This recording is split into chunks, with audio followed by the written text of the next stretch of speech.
Devin Carter had been working the night shift as a janitor at Meridian Tech for exactly 3 years and 7 months.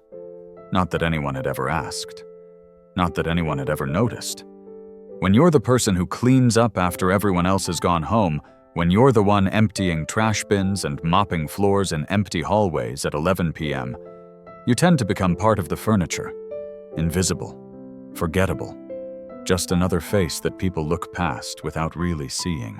It was a Thursday afternoon in early December when Devin found the envelope in his employee mailbox. He almost didn't check it. He rarely got anything there except the occasional company memo about updated cleaning protocols or reminders to clock in on time. But something made him look that day. Maybe it was fate. Maybe it was just curiosity. Either way, that envelope would change everything. The envelope was different from the usual mail. Heavy cream-colored paper, his name written in gold script across the front. Devin Carter. It looked elegant, important, like something that belonged in someone else's mailbox, not his. He turned it over carefully, saw the wax seal on the back. An actual wax seal, like something from another century, another world. A world that definitely wasn't his. He broke the seal and pulled out the card inside. It was an invitation to the CEO's annual holiday gala at his private estate. Black tie optional. RSVP by December 12th. Devin read it 3 times, then 4, looking for the catch, the mistake, the fine print that would explain why someone like him had received something like this. "Yo, D, what's that?" Travis called from across the janitorial supply room. Travis was the only other night shift janitor Devin actually talked to. They'd started around the same time, both trying to make ends meet, both understanding what it meant to be invisible.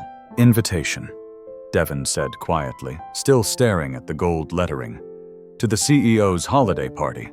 Travis walked over, wiping his hands on his work pants. He looked at the invitation and let out a low whistle. "Man, they really do send these to everyone, huh? That's wild." "You think we're actually supposed to go?" Devin asked. Travis laughed, but it wasn't a mean laugh. Just tired. Realistic. "Come on, D. You know what those parties are for. The executives, the managers, the people in the nice offices upstairs. They invite everyone because they have to legal reasons or whatever. But nobody from down here actually shows up. We'd just stick out like sore thumbs." Devin folded the invitation carefully and slipped it into his backpack. "Yeah, you're probably right." But for the rest of his shift, as he pushed his cleaning cart from floor to floor, as he emptied wastebaskets and vacuumed conference rooms where important people had important meetings, Devin couldn't stop thinking about that invitation. He couldn't stop thinking about the words "you are cordially invited" written in that elegant script, as if he was someone who mattered, someone who belonged. The truth was, Devin hadn't always been a janitor. That wasn't the life he'd planned, the future he'd imagined for himself. There was a time not that long ago when things had been different, when he'd had dreams that extended beyond these fluorescent lit hallways and this squeaky cleaning cart. He'd been 19 years old when he got accepted to Berklee College of Music in Boston. Full scholarship. His piano teacher, Mrs. Patterson, had cried when he told her. "I knew it," she'd said, hugging him tight. "I knew you were special from the first day you sat at my piano." Devin had been playing since he was 6 years old. His mother had saved up for months to buy him a used upright piano from a church sale. It wasn't fancy, half the keys stuck, and it was permanently out of tune. But to Devin, it had been everything. He'd taught himself to play by ear at first, picking out melodies from songs on the radio. Then his mother had scraped together enough money for lessons with Mrs. Patterson down the street. By the time he was 16, he was winning regional competitions. By 18, he was playing pieces that most college students struggled with. Rachmaninoff, Liszt, Chopin. His fingers flew across the keys like they'd been born, knowing exactly where to go. Music wasn't just something he did. It was who he was. Berklee had been a dream come true. 2 years of intensive study surrounded by other people who understood music the way he did, who felt it in their bones and blood. He'd been on track to graduate with honors, maybe audition for professional orchestras, maybe become a concert pianist. The future had stretched out before him, bright and full of possibility. And then everything had changed in a single phone call on a rainy Tuesday night in October. His parents had been driving home from his father's shift at the factory. A truck driver had fallen asleep at the wheel, crossed the center line, hit them head-on. His father died instantly. His mother lived for 3 days in the ICU before her body finally gave up. Devin had been 21 years old, sitting in a hospital waiting room in Boston, when the doctor came out and told him there was nothing more they could do.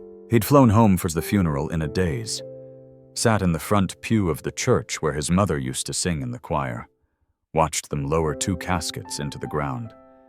And then he'd gone back to the small house where he'd grown up and found his 14-year-old sister Zoe sitting at the kitchen table, looking lost and terrified, and so very young. The choice had been simple, really. Zoe needed him. She had no one else. Their father's life insurance barely covered the funeral costs. Their mother had been a teacher's aide, living paycheck to paycheck.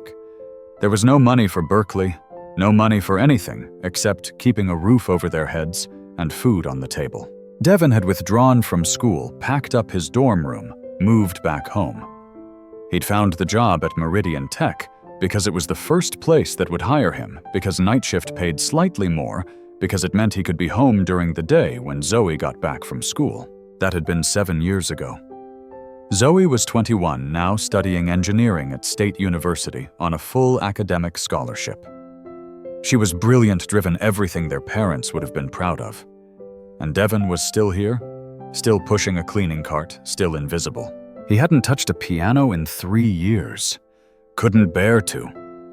Every time he thought about it, every time his fingers unconsciously moved like they were playing phantom keys, all he felt was loss. Loss of his parents, loss of his dreams, loss of the person he'd been supposed to become. But that invitation, those gold letters, "You are cordially invited." Maybe just for one night he could be someone else, someone who belonged in a place like that. The next day, Devin did something he hadn't done in years. He went shopping. Not for groceries or work boots or practical things. He went to the thrift store downtown and found a suit. It wasn't perfect. The jacket was a little loose in the shoulders, the pants a little long, but it was clean, presentable, and it only cost $40. He bought a white shirt to go with it, and a tie that looked almost new. Standing in the dressing room mirror, wearing that suit, Devin almost didn't recognize himself. He looked different, not like a janitor, like someone who might actually belong at a CEO's holiday gala. Maybe. The night of the party. Devin spent an hour getting ready. He hadn't worn a suit since his parents' funeral. Hadn't combed his hair this carefully. Hadn't looked at himself in the mirror this long in years. His hands shook slightly as he tied his tie. What was he doing? Why had he thought this was a good idea? He could still not go. Could change back into his regular clothes, spend the evening watching TV, avoid the whole awkward situation. But something in him, some small, stubborn part that remembered what it felt like to dream, made him grab his keys and head out the door. The CEO's estate was 45 minutes outside the city, up in the hills, where houses had gates and security systems and views of the valley below. Devin's 15-year-old Toyota Camry rattled and groaned the whole way up the winding roads. The check engine light had been on for 6 months. He'd been meaning to get it fixed.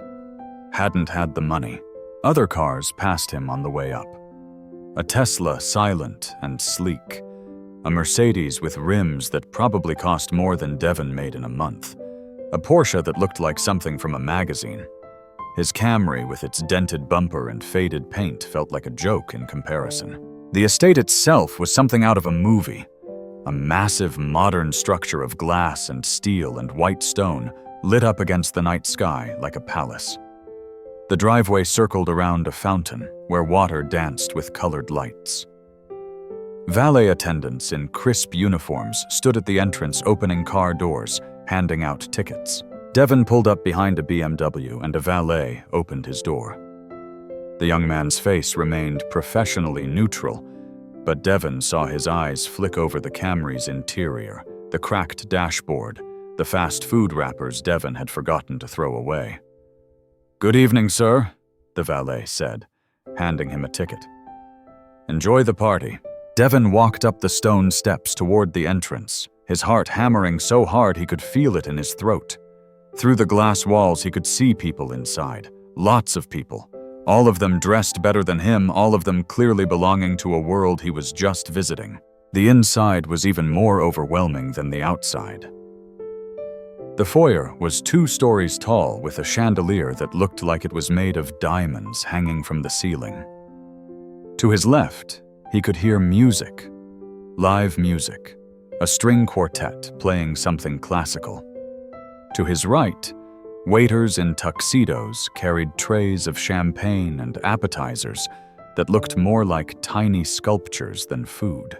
Devin accepted a glass of champagne from a passing waiter just to have something to hold, something to do with his hands.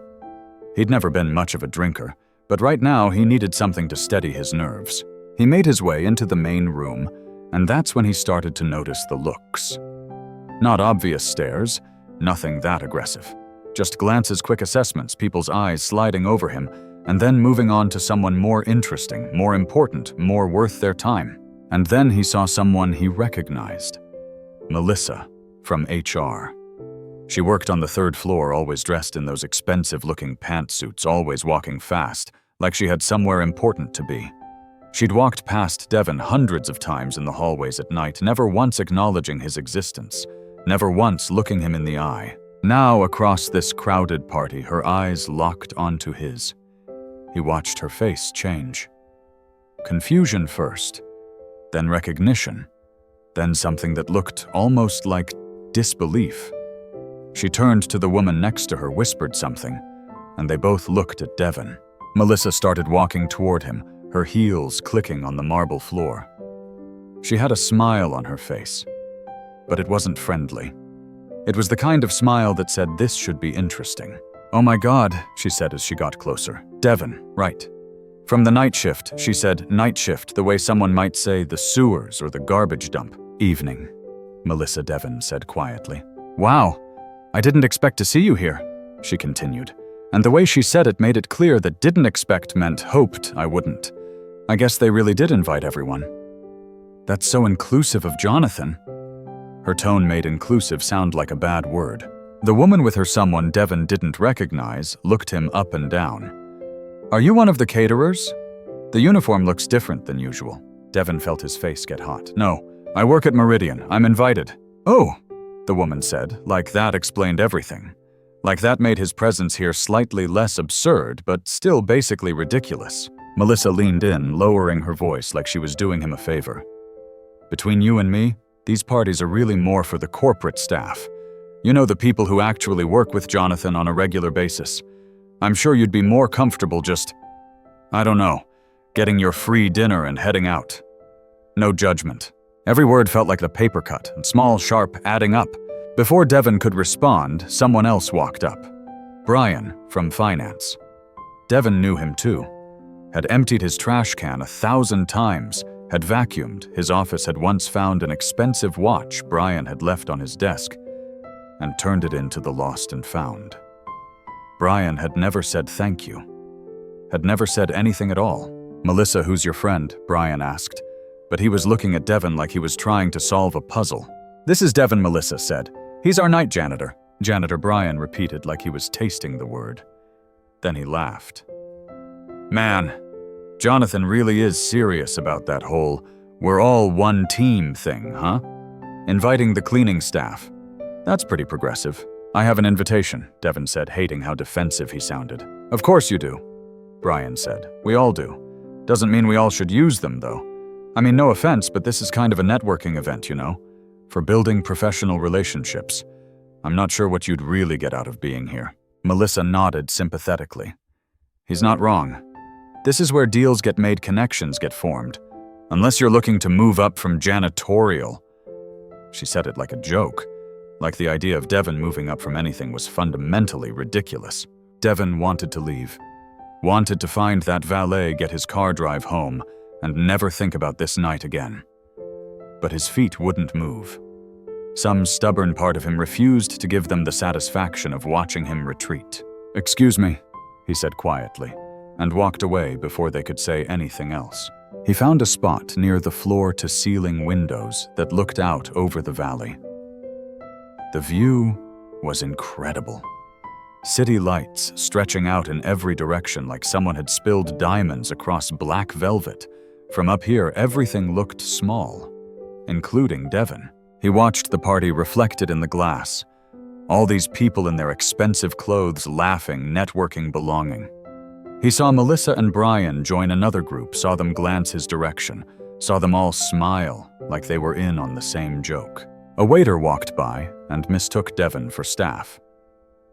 "Hey, could you take this tray back to the kitchen?" "My hands are full," Devin almost corrected him. Almost said, "I'm a guest." But what was the point? He took the tray and found the kitchen handed it to an actual caterer who looked confused but accepted it. When he came back out, he overheard a conversation from a group nearby. 3 men in expensive suits holding whiskey, talking loudly enough that Devin couldn't help but hear. "Jonathan's really outdone himself this year," one of them said. "Even invited the help. Very magnanimous. I walked past the janitor in the hallway earlier," another one added. "Guy was just standing there with a champagne glass looking totally out of place. I felt bad for him. Should have left him a tip," the third one said, and they all laughed. Devin's hands clenched into fists. His face burned. Every instinct screamed at him to leave, to get out before this got any worse. He started making his way toward the exit, planning his escape route, when he heard a voice over the sound system. "Good evening, everyone. If I could have your attention for just a moment." The room quieted down. People turned toward a small raised platform at the front of the room. And there, standing with a microphone, was Jonathan Whitfield himself, the CEO of Meridian Tech, the man whose company employed 5,000 people, the man whose name was on the building where Devin pushed his cleaning cart every night. Jonathan was in his mid-50s, tall, distinguished-looking with silver hair, and the kind of presence that made people naturally pay attention when he spoke. "Thank you all for coming tonight," he continued. "This is always my favorite event of the year, a chance to see everyone outside of the office in a more relaxed setting." People applauded politely. Devin stood near the back, still planning to leave as soon as this speech was over. "Now," Jonathan said, and something in his tone shifted, became more personal. "Many of you know that we have a beautiful Steinway grand piano in the music room. It belonged to my late wife, Catherine. She was an incredible pianist. She would play for hours, filling this house with the most beautiful music." The room had gone completely quiet. Even the waiters had stopped moving. "Catherine passed away 2 years ago." Jonathan continued, his voice thick with emotion. "And that piano has barely been played since. Every year I hope someone will offer to play it, to bring music back into this house, even if just for one night. But no one ever does." He paused, looking out over the crowd. "So this year I'm asking directly. Does anyone here play piano?" Silence. Complete and total silence. Devin could hear his own heartbeat, could hear people shifting uncomfortably, looking at each other, waiting for someone else to volunteer. And then something happened that Devin didn't plan, didn't think through, didn't fully understand even as he was doing it. His hand started to rise, slowly, shakily, but unmistakably rising into the air. People around him turned to look. He heard someone gasp. Heard someone else laugh, quiet, but definitely there. Heard whispers starting up like a wave spreading across the room. "Oh God, is he serious?" The janitor's volunteering. "This is going to be so awkward."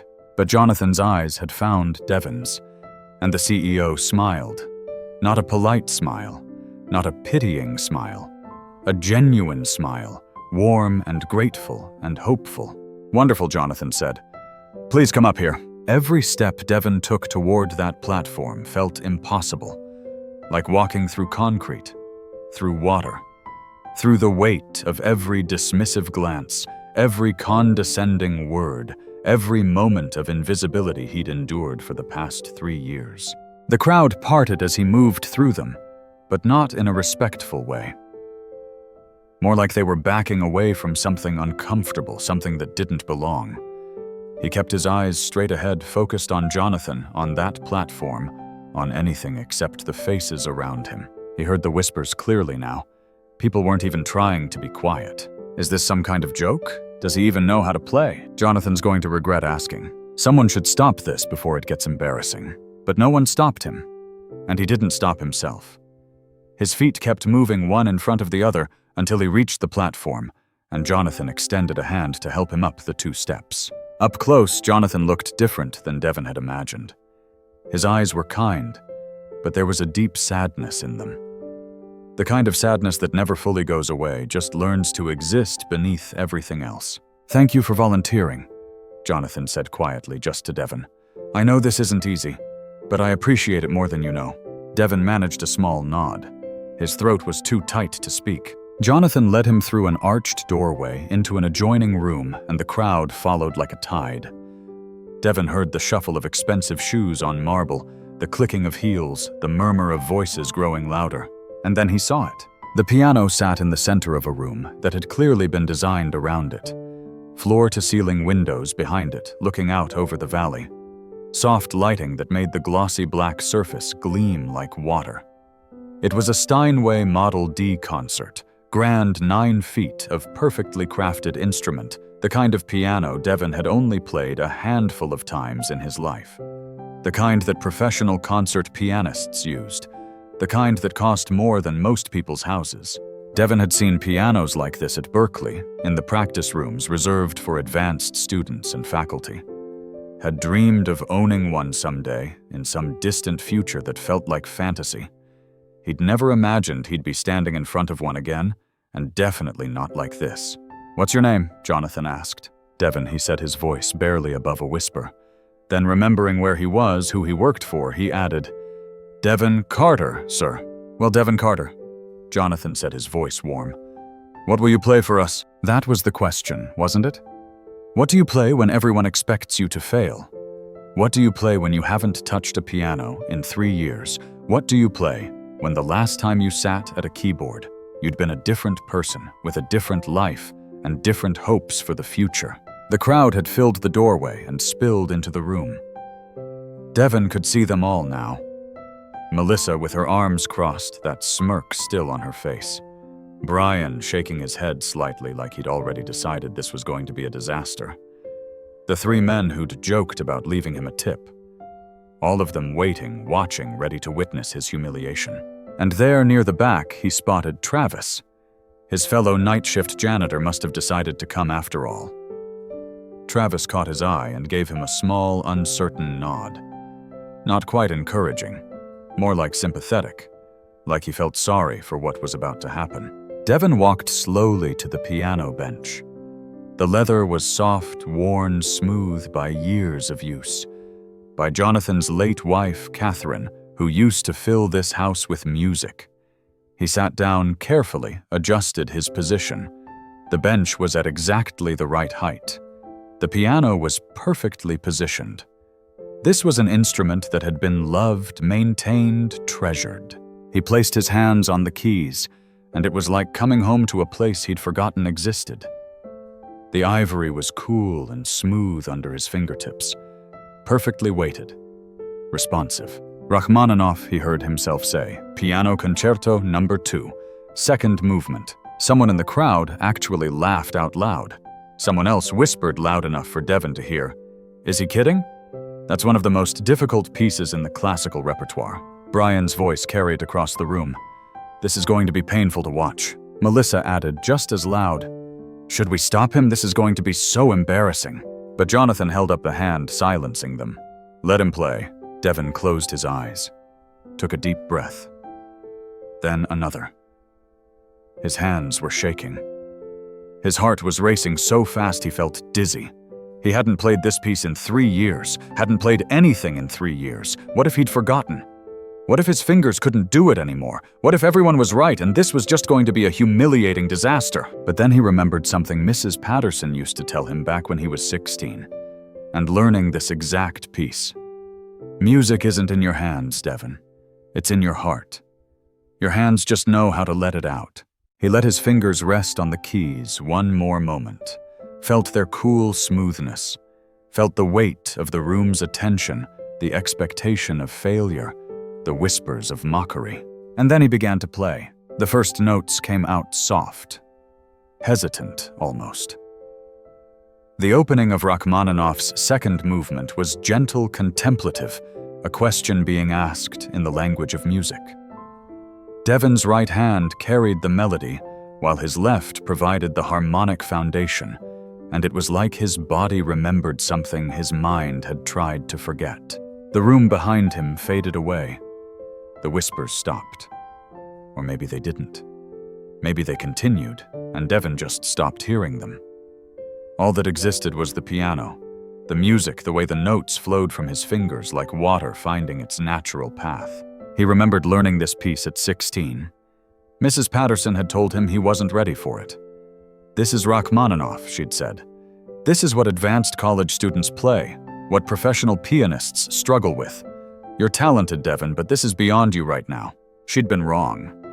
Or maybe she'd been testing him, waiting to see if he'd prove her wrong.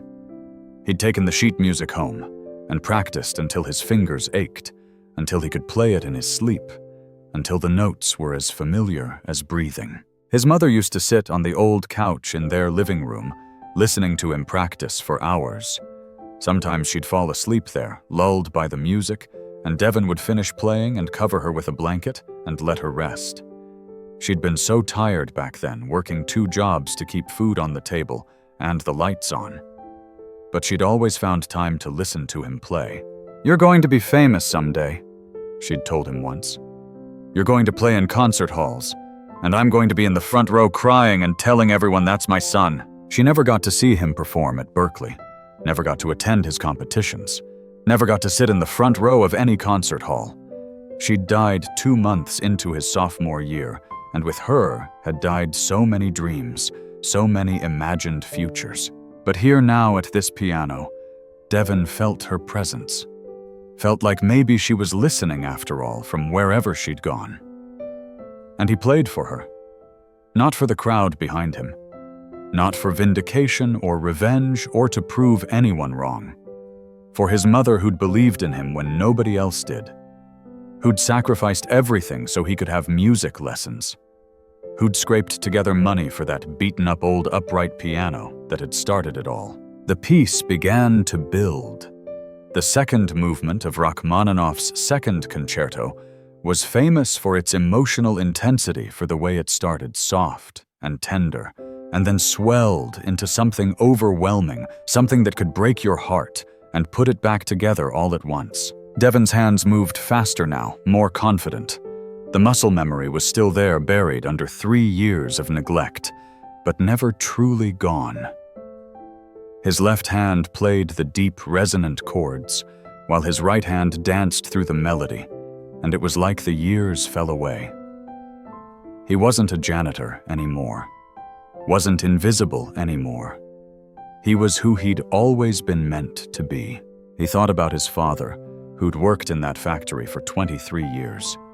Who'd come home every night exhausted, covered in grease and metal dust, but who'd always asked Devin to play something while he ate dinner. "It makes the food taste better," his father used to joke. But Devin knew the truth. The music made his father's hard life feel lighter. Made him feel like his work, his sacrifice, was worth something. His father had died listening to NPR in the car, classical music playing on the radio. Devin liked to think maybe it had been peaceful, at least for those last few seconds before the impact. Maybe the music had been the last thing his father heard. The piece grew more complex, more demanding. This was the section where most pianists made mistakes, where the timing got tricky, and your fingers had to stretch across the keys in ways that felt impossible. But Devin didn't make mistakes. His hands knew exactly where to go, exactly how much pressure to apply, exactly when to let the notes sustain, and when to cut them short. He thought about Zoe, his little sister. She'd been 14 when their parents died. Old enough to understand what loss meant, but young enough to still need someone to take care of her. Someone to make sure she did her homework and ate breakfast and had clean clothes for school. Someone to sit up with her at night when the grief felt too big to carry alone. Devin had put his own grief on hold to be that person for her, had packed away his dreams of Berklee and concert halls and professional music, had taken the first job he could find that would pay enough to keep them afloat, had become invisible, forgettable, just another person pushing a cleaning cart through empty hallways at night. But Zoe had thrived. Despite everything, despite the loss and the grief and the struggle, she'd worked hard in school, had gotten straight A's, had earned a full scholarship to university. She was studying to be an engineer, now was at the top of her class, was going to do amazing things with her life. When Devin had told her about the party invitation, Zoe had practically pushed him out the door. "You have to go," she'd said. "When's the last time you did something for yourself? When's the last time you let yourself be something other than my caretaker or someone's janitor? Go. Be Devin for one night." So here he was, being Devin, being the person he'd been before loss and responsibility and survival had stripped everything else away. The music swelled higher, louder, more passionate. This was the climax of the second movement, the moment where everything came together, where all the themes and melodies and emotions merged into something almost too big to contain. Devin leaned into the piano, his whole body moving with the music swaying, breathing, existing only in this moment. His fingers flew across the keys with a speed and precision that felt like magic even to him. Like his hands had their own consciousness, their own memory separate from his brain. They remembered every practice session, every competition, every performance. They remembered who he used to be. And in that moment playing that piano, Devin remembered too. Remembered what it felt like to be good at something, to be exceptional at something, to have people see him not as invisible, not as forgettable, but as someone with a gift worth witnessing. The piece began to soften again, coming down from its emotional peak. This was the part that always made Mrs. Patterson cry. The way Rachmaninoff brought all that passion and intensity back down to something gentle, something tender, something that felt like a lullaby or a prayer. The right hand played a simple melodic line, almost fragile, while the left hand provided quiet support underneath. Devin could feel tears on his own cheeks now, though he wasn't sure when they'd started.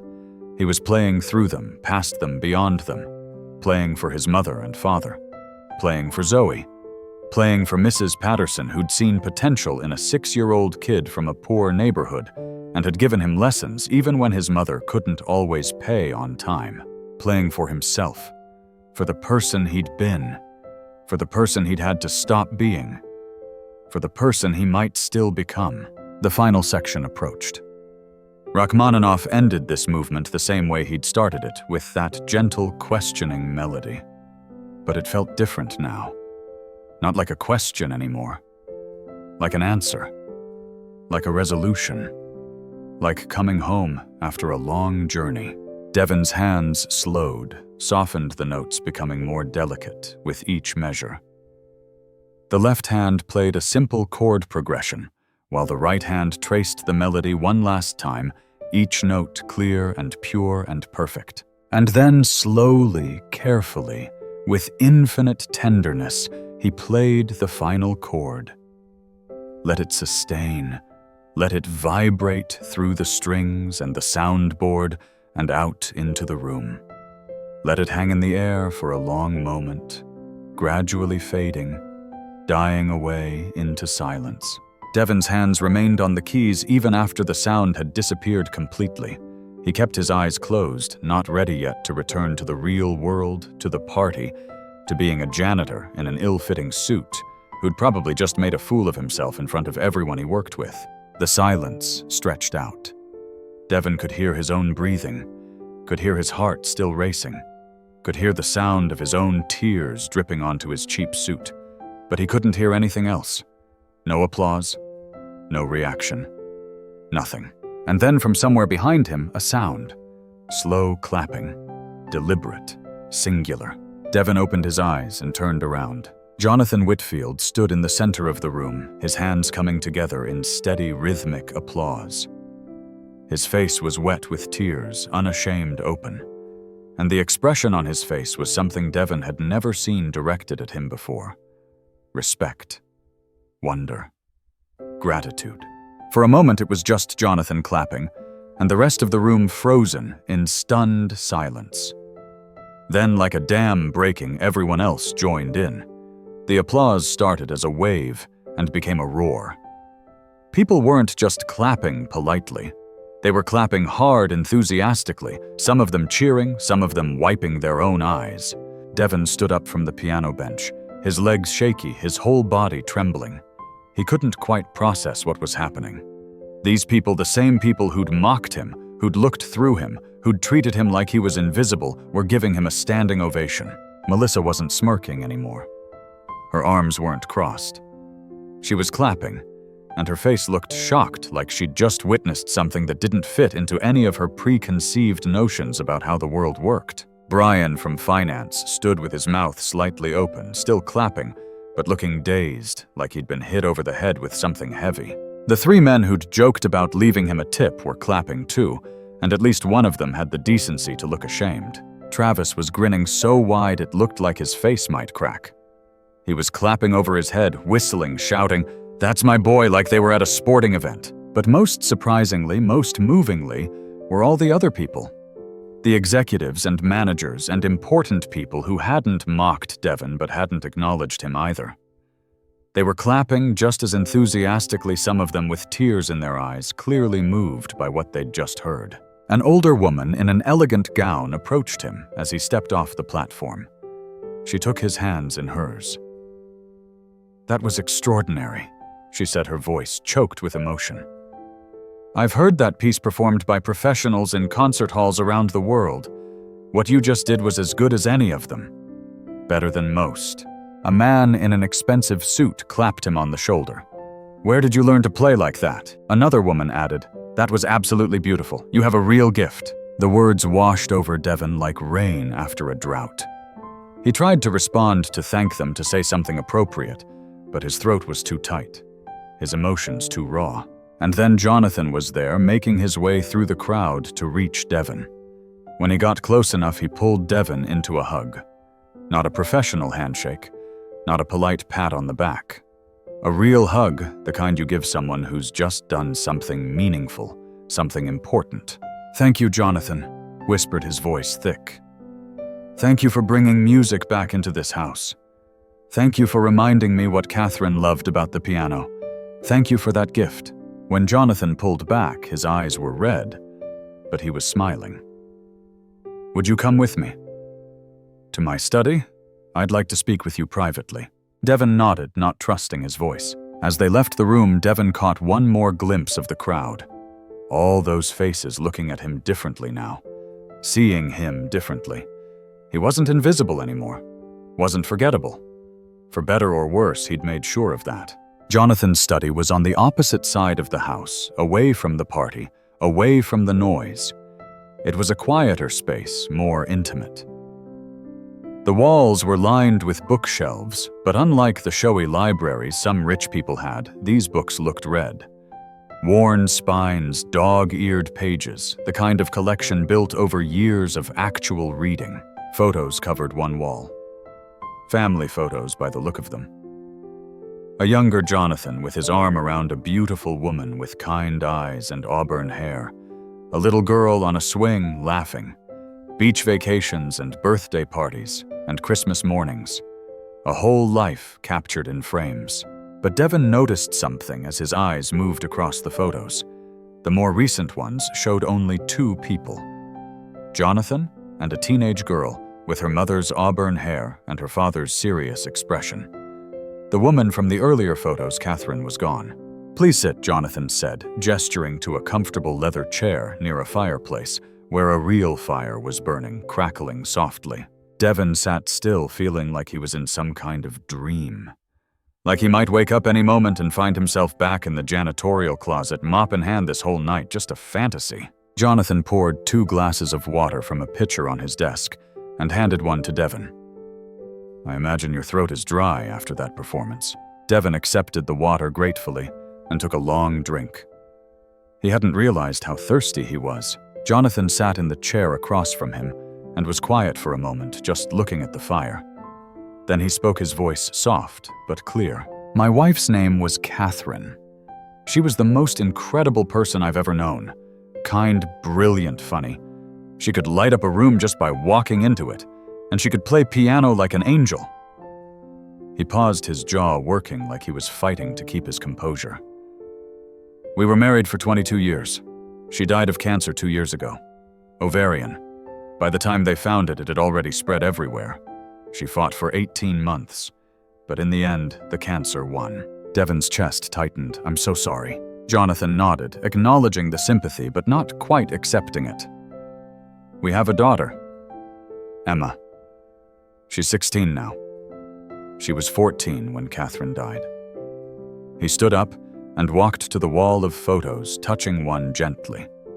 It showed a younger girl, maybe 11 or 12, sitting at a piano, her mother standing behind her, both of them smiling.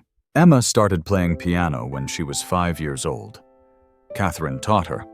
By the time she was 10, she was performing in recitals, winning competitions. Her teacher said she had the potential to be a professional concert pianist if she wanted. Music was everything to her. Jonathan turned back to face Devin, and the pain in his eyes was almost unbearable to witness. When Catherine got sick, Emma kept playing. She'd sit with her mother in the hospital and describe what pieces she was working on. She played at Catherine's funeral Chopin, one of Catherine's favorites. It was the most beautiful, heartbreaking thing I've ever heard. He sat back down, leaning forward, elbows on his knees. After Catherine died, Emma stopped playing. Completely. Wouldn't touch the piano. Wouldn't even talk about music. At first I thought she just needed time to grieve, but months passed, then a year, then longer. The piano in her room gathered dust. The Steinway in the music room went silent. Devin listened, understanding more with each word where this was going. "I've tried everything," Jonathan continued. "Therapy, grief counseling, the best psychologists money can buy. They've helped with the grief somewhat, but the music, that's something deeper, something they can't seem to reach. Emma says that piano reminds her too much of her mother, that every note feels like loss, that she can't separate the music from the pain." He looked directly at Devin now. "I've been searching for 2 years for someone who could reach her, someone who could understand what music means when you've lost everything, someone who could show her that music can still exist, can still matter even after loss." Jonathan's voice dropped lower, more urgent. "When you played tonight, when I heard that performance, I heard something I haven't heard in so long. Not just technical skill, though God knows you have that. I heard emotion, real, raw, genuine emotion. I heard someone who understands loss, who knows what it means to have music taken away from you. And I heard someone who found their way back to it anyway." Devin felt tears starting again, but he blinked them back. "I know this is an unusual request," Jonathan said, "and I know we've just met, and I know you have no reason to trust me or to care about my family's problems. But I'm asking you, Devin, would you consider meeting Emma, talking to her about music? Maybe if she's willing, giving her lessons. I'm not asking you to be a traditional teacher. I'm just asking you to be someone who understands, someone who's been where she is." Devin's mind was racing. Teach the CEO's daughter piano. Him, a janitor with a half-finished degree and 3 years of rust. It was absurd. It was impossible. But then he thought about what Jonathan had said. Someone who understands loss. Someone who's been where she is. And he thought about himself at 21, sitting in that hospital waiting room being told his mother was gone. He thought about going back to Berklee and trying to play piano with grief crushing his chest, making every note feel like betrayal, like he didn't deserve to have music when his mother didn't even have life. He thought about the 3 years he'd gone without touching a piano because it hurt too much, because every key reminded him of what he'd lost. "I'm not a teacher," Devin said quietly. "I've never taught anyone. I don't even know if I'd be any good at it." "You don't need to be a traditional teacher," Jonathan said. "You just need to be yourself. Show her that someone else has walked through this particular kind of darkness and made it to the other side. Show her that music doesn't have to be about what you've lost. It can be about what you've survived." The words hit Devin hard. What you've survived. Is that what tonight had been surviving? Or had it been something more? Something like resurrection, like coming back to life? "There's something else," Jonathan said, and his tone shifted slightly, became more businesslike. "First thing Monday morning, I'm going to be calling our Director of Human Resources. Someone with your education, your talent, your capabilities shouldn't be working as a janitor. No offense to janitorial work, it's honest and necessary, but it's not using you to your full potential. It's not letting you be who you're meant to be." Devin's heart jumped. "Sir, I appreciate that, but I don't want charity. I don't want people thinking I got promoted just because I played piano at your party." "It's not charity," Jonathan said firmly. "It's recognizing waste. I built this company by finding talented people and putting them in positions where their talents can shine. You have skills, education, life experience that I guarantee we could use somewhere in this company. I'm going to review your file, see what you studied, what your background is, what you're actually capable of. And then I'm going to find a position that makes sense." It was more than fair. It was the kind of opportunity Devin had stopped believing existed for people like him. "Yes, sir," Devin said. "That's fair." And Emma, Jonathan asked, "Will you at least meet her? Talk to her, no pressure. No commitment. Just a conversation." Devin thought about his own little sister, Zoe. Thought about how she'd looked after their parents died. Lost, scared, grieving. He'd done everything he could to be there for her, to help her through it. But he'd never been able to relate to her love of science and engineering. Never could really understand what drove her. But music he understood. Grief, he understood that too. "I'll meet her," Devin said. "I can't promise I'll be able to help, but I'll try." Jonathan's whole face transformed with relief and gratitude. "That's all I'm asking. Thank you, Devin. Truly." They talked for a few more minutes, exchanging phone numbers, making plans for Devin to come by the house the next day. When they finally left the study and returned to the party, Devin found that people looked at him differently now. Not with mockery or dismissal, but with something closer to respect. Even Melissa and Brian kept their distance, suddenly very interested in their drinks. Travis found him near the end of the night. "Man," he said, shaking his head in disbelief. "I had no idea. All this time we've been working together and I had no idea you could do that." "Yeah, well," Devin said with a small smile. "I'm full of surprises." Travis laughed. "You know what's crazy? I almost didn't come tonight. Almost threw my invitation away like I told you to. But my girlfriend convinced me to give it a shot. I'm real glad I did. I wouldn't have missed seeing that for anything." When Devin finally left, when the valet brought around his beat-up Camry, among all the luxury cars, when he drove down that winding road away from the mansion and back toward his regular life, he felt different. Changed. Like something fundamental had shifted inside him. He'd walked into that party as someone invisible, someone forgettable, someone who existed on the margins of other people's important lives. He was driving away as someone who'd been seen, really seen, for the first time in years. The next day was Saturday. Devin woke up at 2 p.m., which was normal for him after working night shifts. But nothing else about the day felt normal. His phone had 7 missed calls from Zoe, who'd apparently heard about the party through some mysterious grapevine and wanted all the details immediately. He called her back while making coffee. "Are you serious?" she kept saying. "You actually played at the CEO's mansion in front of everyone.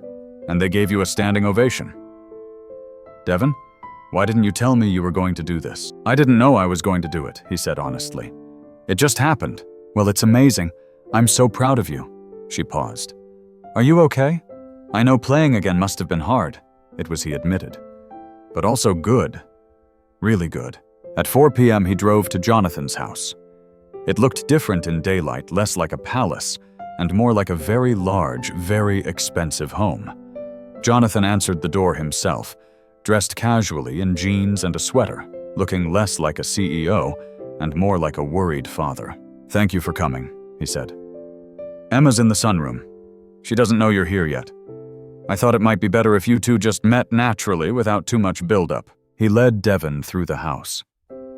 It was beautiful inside, but in a lived-in way. Photos everywhere. Books stacked on tables, a sweater thrown over a couch. This was a home where people actually lived, not just a showplace. The sunroom was at the back of the house, all windows and plants and comfortable furniture. And there, in a chair by the window reading a book, was Emma. She was 16, but looked younger, small for her age, with auburn hair pulled back in a ponytail and her father's serious eyes. She looked up as they entered, her expression carefully neutral. Emma, Jonathan said gently, "This is Devin Carter. He's the one I told you about, the one who played last night." Emma's eyes flicked to Devin, assessing him, then back to her book.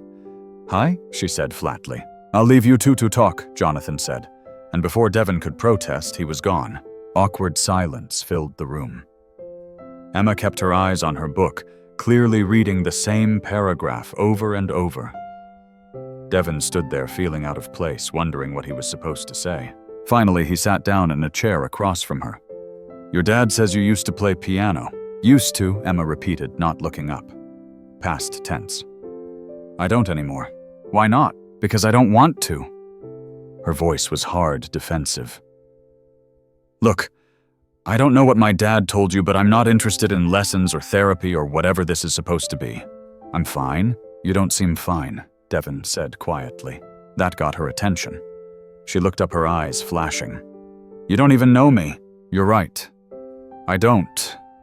But I know what it looks like when someone's lost something that mattered to them and is trying to pretend they're okay without it." Emma's jaw tightened. "My dad shouldn't have asked you to come here. This is a waste of your time," maybe Devin said. "But I'm here anyway, so we might as well talk." "About what?" "About whatever you want. Doesn't have to be about music." Emma set her book down, finally giving him her full attention. "If this isn't about music, why are you here?" "Your dad asked me to come. He thinks I can help you." "Because you play piano?" Emma's voice was bitter. "That's great for you. Good job. But I don't want to play anymore, so we don't have anything to talk about." "Why don't you want to play?" "Because Emma said," and her voice cracked slightly, "It reminds me of my mom. Every single note, every piece, every time I even look at a piano, all I can think about is her. And it hurts too much." "Okay, is that what you wanted to hear?" Devin was quiet for a moment. Then he said, "I get it." Emma laughed, but there was no humor in it. "No offense, but you don't get it. You don't know anything about me or my life." "You're right," Devin said. "I don't know anything about you specifically, but I know what it's like to lose your parents. Both of them, actually, in a car accident when I was 21. One day they were there, the next day they weren't.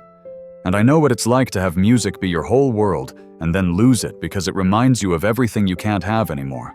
Emma's expression shifted slightly, still guarded but less hostile. "What happened to you?" So Devin told her. About his parents, about Berklee, about dropping out to take care of Zoe. About the job at Meridian Tech, about 3 years of not touching a piano because it hurt too much. About last night, about playing for the first time in years, about how terrifying and painful and ultimately freeing it had been. "I'm not going to tell you it gets easier," he said. "The grief doesn't really go away. The missing them doesn't stop. But you learn to carry it. You learn to exist with it instead of being crushed by it." Emma was quiet for a long time, looking out the window. When she finally spoke, her voice was small. "What if I'm not as good anymore? I haven't practiced in 2 years. What if I try to play and I can't? Then you work at it until you can again, Devin said. That's how it works. Nobody stays good at something without practice. But I used to be really good, Emma said. I used to win competitions. I used to play pieces that most kids my age couldn't handle. What if I can't do that anymore? What if I'm just mediocre now? Would that be so bad? Devin asked. Being mediocre. Playing just because you love it, not because you're competing or proving something. Emma considered this. My mom used to say that. She'd tell me not to worry so much about winning, just to enjoy the music. But I always wanted to be the best, to make her proud. I bet she was proud of you no matter what, Devin said. Parents are like that. Emma's eyes filled with tears. I miss her so much. Every day. And the piano was our thing, you know. We'd play together. She'd teach me. We'd practice duets. And now she's gone, and playing without her feels like betrayal. Like I'm moving on. Like I'm forgetting her. Playing doesn't mean you're forgetting her, Devin said gently. It means you're honoring her. She loved music. She loved that you loved music. Don't you think she'd want you to keep playing? I don't know, Emma whispered. Maybe.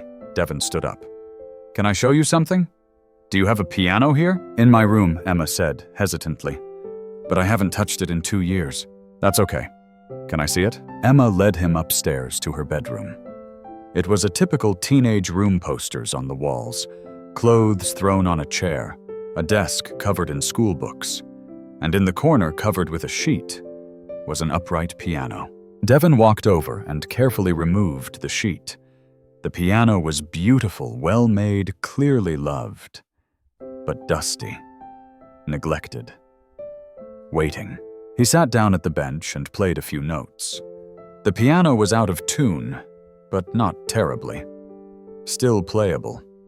He started playing Clair de Lune by Debussy. Not the whole thing, just the opening section. Soft, gentle, melancholic, but beautiful. Emma stood in the doorway listening. Devin saw tears running down her face, but she didn't wipe them away. She just listened. When he finished, he turned to face her. Music doesn't take away the pain, but it can help you hold it. It can turn the grief into something beautiful, something your mom would recognize. Emma walked slowly into the room and sat down next to him on the piano bench. She placed her hands on the keys hesitantly, like she was touching something fragile. Then she played a few notes. Choppy, rusty, but there. It sounds terrible, she said, but she was smiling slightly. It sounds like a beginning, Devin said. They sat there for a while longer. Emma playing simple scales, getting reacquainted with the feel of the keys under her fingers. Devin watched, offered gentle corrections, mostly just let her rediscover this thing she'd lost. When he left an hour later, Emma walked him to the door. Will you come back? She asked. I mean, if you have time, to help me practice. Yeah, Devin said. I'll come back. Jonathan met him at the door, his eyes hopeful. How did it go? She played, Devin said simply. Not much, just a few notes. But she played. Jonathan's eyes filled with tears. Thank you, he said, his voice thick. Thank you for giving me back my daughter. 8 months changed everything. Devin Carter walked into Meridian Tech on a Monday morning, but he wasn't wearing his janitor's uniform. He was wearing a suit, a real one this time, that actually fit. He took the elevator to the 5th floor, to an office with his name on the door. Director of Community Outreach and Employee Development. It wasn't a title that had existed before Jonathan created it, specifically for Devin. The job was simple in concept, complex in execution. Find employees whose talents were being wasted in positions below their potential. Help them find better fits within the company. Create programs that recognized and developed hidden skills. In 8 months, Devin had helped 7 people move into new positions. Travis from janitorial was now working in IT, his natural tech skills finally being put to use. A woman from the cafeteria who spoke 4 languages was now in international relations. A security guard with an accounting degree was working in finance. But the work that mattered most to Devin wasn't happening at Meridian Tech. It was happening 3 times a week at Jonathan's house, in Emma's room at that dusty upright piano that was dusty no longer. Emma had started slowly. Scales and simple pieces exercises to rebuild the muscle memory she'd lost. Her fingers were stiff, at first clumsy. She got frustrated easily, would slam her hands down on the keys and say she couldn't do it anymore, that she'd lost whatever gift she used to have. But Devin would just sit with her and wait. And eventually she'd try again. Gradually, week by week, month by month, Emma got better. The stiffness left her fingers. The music started flowing again. She began working on harder pieces, challenging herself, pushing herself the way she used to. But something was different now. She wasn't playing to win competitions or impress people or prove anything. She was playing because she loved it, because it connected her to her mother, because it made the grief feel less like drowning and more like remembering. 3 months ago, she had asked Devin if he would play a duet with her. "My mom and I used to play together all the time," she'd said. "I miss that. I miss making music with someone else." They'd worked on a piece together, a 4-hand arrangement of a Mozart sonata. It had taken weeks to get it right, to learn to listen to each other, to blend their playing into something unified. But when they finally performed it for Jonathan, played it all the way through, without mistakes, the look on Jonathan's face had made everything worth it. Now, 8 months after that party, Emma was performing in a recital. Not a competition. Not something she had to win. Just a recital at a local community center, students of all ages playing pieces they loved. Devin sat in the audience next to Jonathan. Zoe had driven home from university for the weekend just to be there.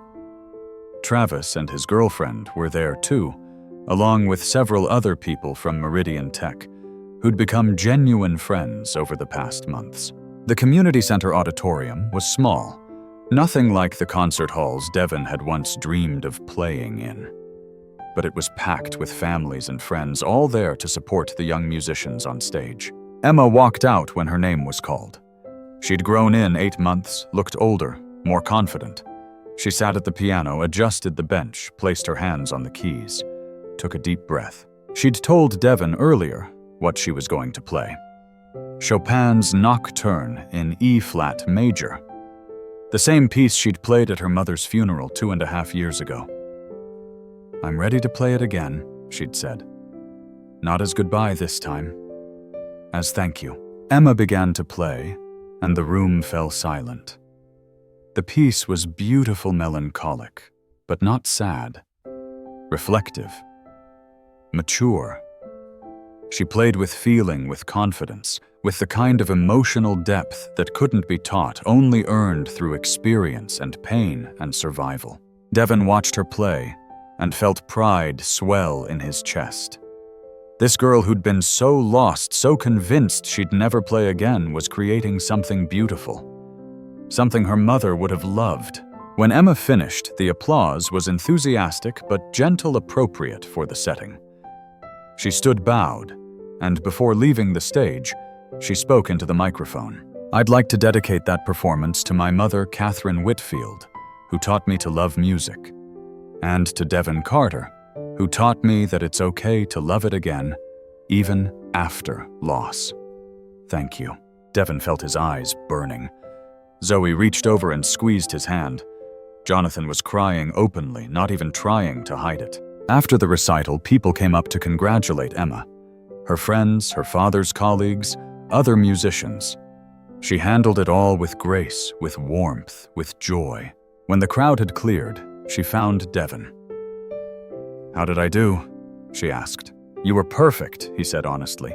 "Your mom would have been so proud." "I couldn't have done it without you," Emma said. "You know that, right? If you hadn't come that day, if you hadn't been patient with me, I'd still be hiding from the piano, hiding from everything I loved." "You did the hard work," Devin said. "I just showed up." "You did more than show up," Emma said. "You showed me that it's possible to survive losing everything and still find beauty in the world. That's huge." Jonathan joined them, pulling them both into a hug.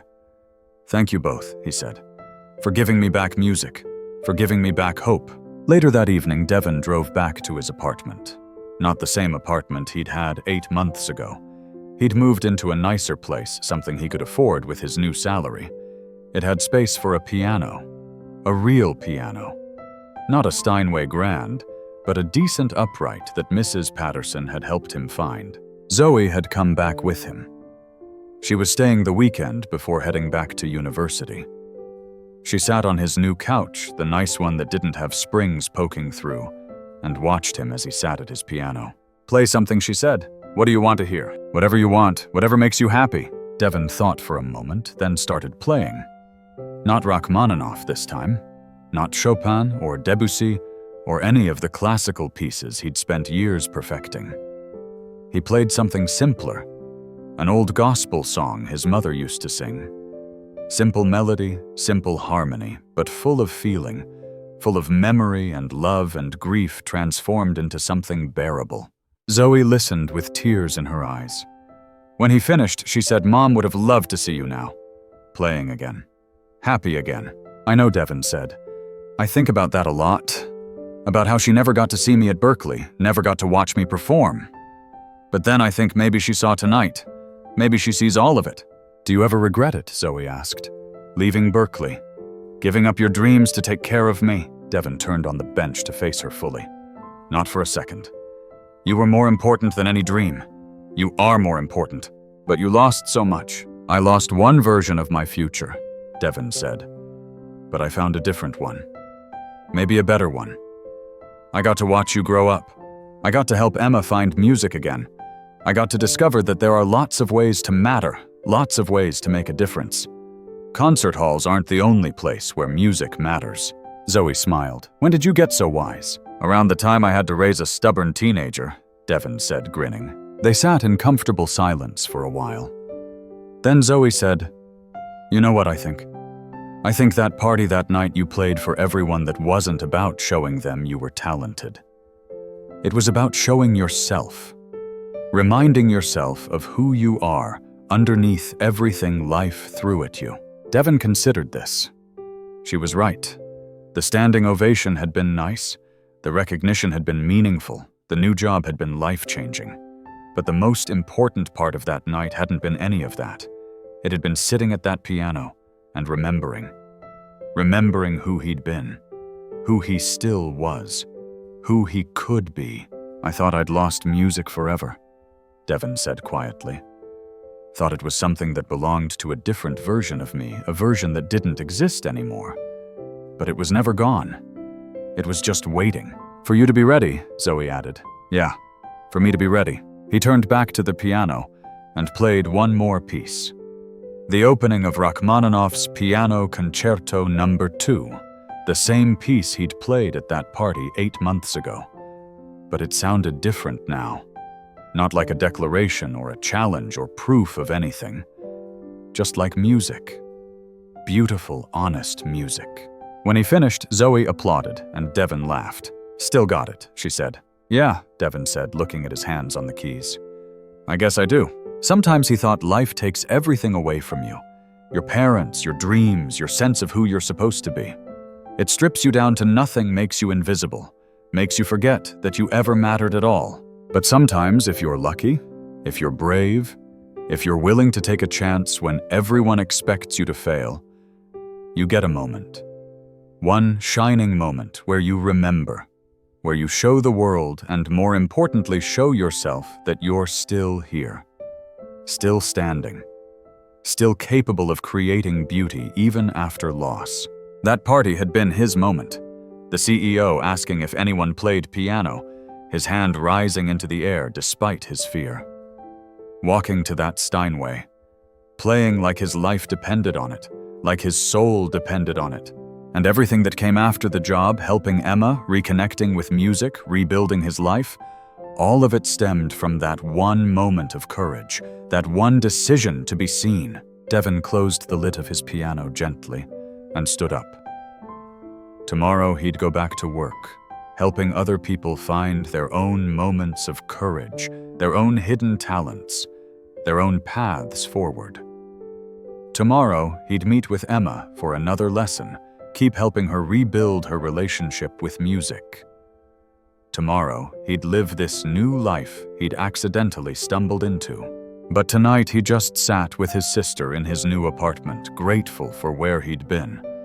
Grateful for where he was, grateful for the uncertain and promising future stretching out ahead of him. Sometimes the janitor is more than just a janitor. Sometimes the invisible person has gifts that could change everything if only given the chance to be seen. Sometimes all it takes is one night, one piano, one decision to raise your hand when everyone expects you to stay silent. Sometimes, if you're very lucky, the music finds its way back to you, and you find your way back to yourself. And that, Devin thought, was worth more than any concert hall, any standing ovation, any dream he'd lost along the way.